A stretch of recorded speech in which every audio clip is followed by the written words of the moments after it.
तो वाइफ ने हिजड़े से पूछा, महीने का कितना कमा लेते हो? हिजड़ा बोला, यही कोई 20-25 हज़ार। और तुम? तो वाइफ बोली, 2-2.5 लाख रुपए। हिजड़ा हैरानी और शर्मिंदगी से बोला, बाजी थोड़ी दुकान भी ते फ्रंट ती हैगी है ना। डॉक्टर ने मरीज से कहा, ये दवा खाने के बाद दूध पी लेना। मरीज बोला, डॉक्टर साहब सज्जा या खब्बा? एक बुजुर्ग बस में सवार हुए तो कंडक्टर ने कहा, बाबा जी आगे चले जाएं। आगे पहुंचे तो ड्राइवर ने कहा, बाबा जी आप पीछे चले जाएं। पीछे से कंडक्टर गुस्से से बोला, बाबा जी आगे जाएं आगे। बाबा जी चलती बस में चलते हुए आगे पहुंचे तो ड्राइवर ने बैक मिरर से देखते ही कहा, बुजुर्गों पीछे जाएं पीछे।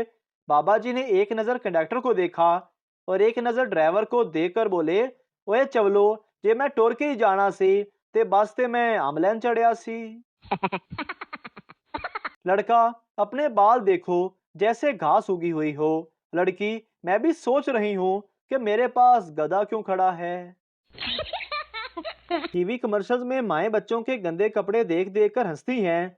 जब हम बचपन में कपड़े गंदे करके घर आते थे तो पहले अम्मी हमें धोती थी और फिर कपड़ों को धोती थी। अम्मी अब्बू खुद बीमार हो जाए तो कहते हैं मौसम चेंज हो रहा है, और अगर हम बीमार हो जाएं तो कहते हैं होर का समोसे पकोड़े बेगैरता। सरदार, बेटा गेस्ट रूम में 2 बिस्तर क्यों लगाए हैं? बेटा, बाबा घर पर 2 मेहमान आएंगे। सरदार, कौन? बेटा, एक अम्मी का भाई और दूसरा मेरा मामू। सरदार, ओ खुदाया हम भूल गया, हमारा भी तो साला आ रहा है, चल एक बिस्तर और लगा दे। माँ अपने बेटे से, तू अपने बाल क्यों नहीं कटवाता? बेटा, माँ लंबे बाल रखना फैशन है। माँ, वो तो ठीक है, पर लोग तेरी बहन को देखने आते हैं और तुझे पसंद करके चले जाते हैं। अगर आपके सर के बाल नहीं रहे तो सर पर सोना यूरिया लगाएं। जब यूरिया जमीन से कद्दू निकाल सकता है तो कद्दू जैसे सर से बाल क्यों नहीं निकाल सकता? एक शख्स अपने गधे को नहला रहा था। दोस्त ने पूछा, क्यों नहला रहे हो? जवाब मिला, इसकी शादी है। दोस्त, इस खुशी में क्या खिलाओगे? दूसरा दोस्त, जो दुल्हा खाएगा वहीं तुम भी खा लेना। दुल्हन की सहेलियां, मेहंदी का रंग कितना प्यारा आया है, कितनी प्यारी लग रही हो। हमारी सहेली तो लाखों में एक है। दूल्हे के दोस्त, ओए चवला, 2 फेरे लाजमी लावी, नक ना कटावी। बीवी, सुबह सामने वाले हाजी साहब ऑफिस जाने से पहले अपनी बीवी को प्यार करते हैं, क्या आपका दिल नहीं करता? शोहर, दिल करता तो है लेकिन उसके शोहर से डरता हूँ। लड़कियों के ख्वाब, फवाद खान जैसा शोहर, BMW गाड़ी, 2 बच्चे पिछले वाली सीट पर। हकीकत, फुप्पो का शफीक मिस्त्री, होंडा CD70, 4 बच्चे मोटरसाइकिल की टैंकी पर। बेटा, अब्बा एक बात बोलूं? अब्बा, हाँ बोल। बेटा, मेरे 15 अकाउंट है फेसबुक पर। अब्बा, हाँ तो मुझे क्यों बता रहे हो? बेटा, क्योंकि जिस तबस्सुम को आप पिछले 10 दिनों से चाय पर बुला रहे हैं वो मैं ही हूँ। ईद की आमद आमद थी। जज साहब ने खुशगवार मूड में कैदी से पूछा, हाँ भाई क्या इल्जाम है तुम पर? कैदी बोला, जनाबे वाला, मैंने ईद की शॉपिंग जरा जल्दी कर ली थी। जज साहब, कितना अरसा पहले? मुल्जम, जनाबे वाला दुकान खुलने से 2 घंटे पहले। बेटा, मैं परेशान हूँ कि मैं दांतों का डॉक्टर बनूं या कानों का। बाप, मेरे ख्याल में दांतों की डॉक्टरी बेहतर है क्योंकि हर शख्स के 32 दांत होते हैं और कान सिर्फ 2। मियाँ बीवी होने वाले दामाद के बारे में बातें कर रहे थे।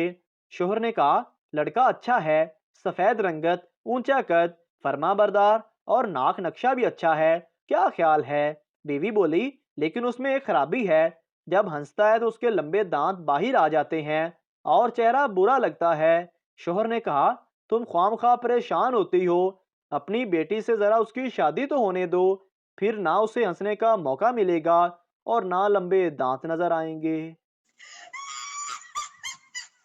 मोहल्ले की खूबसूरत तरीन लड़की जब हमारी गली से गुजरी तो उसे इम्प्रेस करने के लिए मैंने उसके कदमों की खाक चूम ली तो वो पागल मेरे घर आकर मेरी माँ से बोली, बाजी तोड़ा मुंडा मिट्टी खांदा है।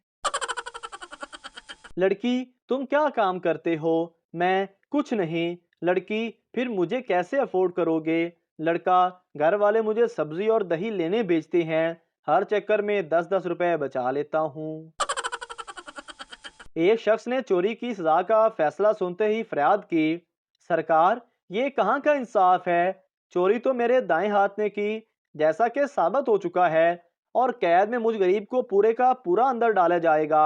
जज ने कहा, बेहतर है तुम्हारा दायां हाथ जेल में रहे, इसके लिए तुम्हें अपना दायां हाथ यहाँ छोड़ना होगा। ये सुनते ही मुजरिम ने अपना लकड़ी का हाथ अलग करके जज की मेज पर रखा और चलता बना। गर्लफ्रेंड, मुझे भूल जाओ, मेरी मंगनी हो गई है लंदन में एक लड़के से। लड़का, चलो जो होना था वो तो हो गया, एक आईफोन भेज देना वहां से। एक आदमी की नई नई शादी हुई, लेकिन फिर भी उसे घर जाने की कोई जल्दी ना होती। वो देर तक ऑफिस में ही बैठा रहता। एक दिन बॉस ने पूछा, बीवी से झगड़ा तो नहीं चल रहा? जवाब मिला, नहीं सर, ऐसी कोई बात नहीं। दरअसल मेरी बीवी भी जॉब करती है, शाम को हम दोनों में से जो पहले घर पहुंचता है, खाना उसे ही बनाना पड़ता है। शादी से पहले लड़का क्या करता है? जी, वो फूड फैक्ट्री में क्वालिटी कंट्रोलर है। बाद में पता चलता है कि सब्जी मंडी में साफ टमाटर एक तरफ और गंदे टमाटर एक तरफ करता है। पप्पू और उसकी अपनी बीवी दोनों साथ साथ बैठे टीवी देख रहे थे। पप्पू ने कहा, वो वाला चैनल लगाओ। बीवी बोली, नहीं लगाऊंगी। पप्पू बोला, देख लूंगा। पत्नी, क्या देख लोगे? पप्पू बोला, यही चैनल जो तुम देख रही हो। शोहर और उसकी अहलिया अदालत में तलाक के लिए गए। जज, आपके 3 बच्चे हैं, आप इन्हें कैसे तकसीम करेंगे?